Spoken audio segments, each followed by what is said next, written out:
മാസപ്പടി കേസ് അത് ഇപ്പോൾ CPM-ന് വലിയൊരു തലവേദന തന്നെ ആയിരിക്കുകയാണ് ഈ തെരഞ്ഞെടുപ്പിൽ.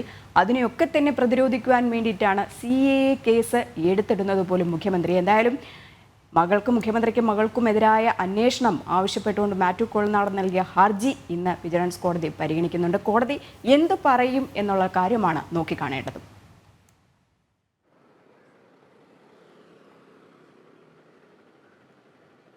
രജനി, അത് തന്നെയാണ്. കാരണം മാസപ്പടി കേസുമായി ബന്ധപ്പെട്ട് വലിയ രീതിയിലുള്ള വിമർശനങ്ങൾ സർക്കാരിനെതിരെ ഉയരുന്നുണ്ട്, മുഖ്യമന്ത്രിക്കും മകൾക്കുമെതിരെ ഉയരുന്നുണ്ട്. അതേസമയം തന്നെയാണ് SFIOയുടെ ഉൾപ്പെടെ അന്വേഷണങ്ങൾ, പരിശോധനകൾ ഉൾപ്പെടെയുള്ള കാര്യങ്ങൾ പല ഘട്ടങ്ങളിൽ പല രീതിയിൽ തലസ്ഥാനത്ത് ഉൾപ്പെടെ വിവിധ ജില്ലകൾ കേന്ദ്രീകരിച്ച് നടക്കുകയും ചെയ്യുന്നത്. ഇതിനിടയിൽ തന്നെയാണ് വിജിലൻസ് അന്വേഷണം ആവശ്യപ്പെട്ടുകൊണ്ട് മാത്യു കുഴൽനാടൻ MLA തിരുവനന്തപുരം വിജിലൻസ് കോടതിയിൽ ഹർജി ഫയൽ ചെയ്തത്. ഈ ഹർജി കഴിഞ്ഞ മാസം ഫെബ്രുവരി 29-നാണ് ഹർജി ഫയൽ ചെയ്തത്.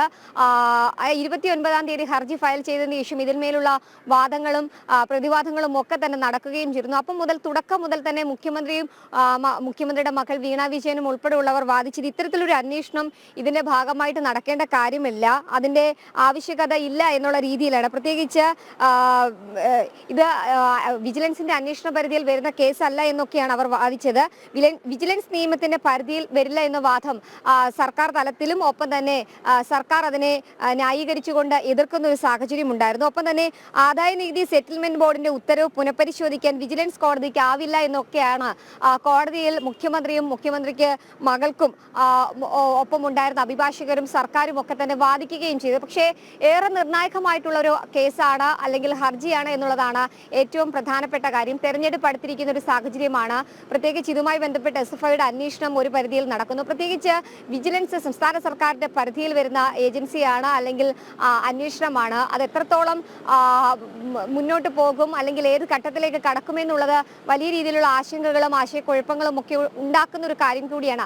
അതിനിടയിലാണ് ആ കേസിൽ ഇന്ന് തിരുവനന്തപുരം വിജിലൻസ് കോടതി വിധി പറയാൻ പോകുന്നത്. ആ വിധി ഒരുപക്ഷെ അന്വേഷണം വേണമെന്ന് പറഞ്ഞ് മുന്നോട്ട് പോവുകയാണെങ്കിൽ സംസ്ഥാന സർക്കാരിനെ സംബന്ധിച്ചിടത്തോളം ഏറെ തിരിച്ചടി ഉണ്ടാകുമെന്നുള്ളതിൽ സംശയമില്ല. പ്രത്യേകിച്ച് മുഖ്യമന്ത്രിക്കും മകൾക്കുമെതിരെ വലിയ രീതിയിലുള്ള തിരിച്ചടി ആയിരിക്കും അവർ നേരിടാൻ പോകുന്നത് എന്നുള്ളതാണ് ഏറ്റവും പ്രധാനപ്പെട്ട കാര്യം. കാരണം ED അന്വേഷണങ്ങളൊക്കെ തന്നെ പല ഘട്ടങ്ങളിൽ പല കേസുകളിൽ നടക്കുന്ന ഒരു സാഹചര്യത്തിൽ മാസപ്പടിയിൽ കൂടി ഇത്തരത്തിൽ സംസ്ഥാന അന്വേഷണ ഏജൻസി കൂടി ഇതിലൊരു അന്വേഷണം നടത്തുകയാണെങ്കിൽ സർക്കാരിനെ സംബന്ധിച്ചിടത്തോളം വലിയ രീതിയിലുള്ള തിരിച്ചടി ആകുമെന്നുള്ളതിൽ സംശയമില്ല.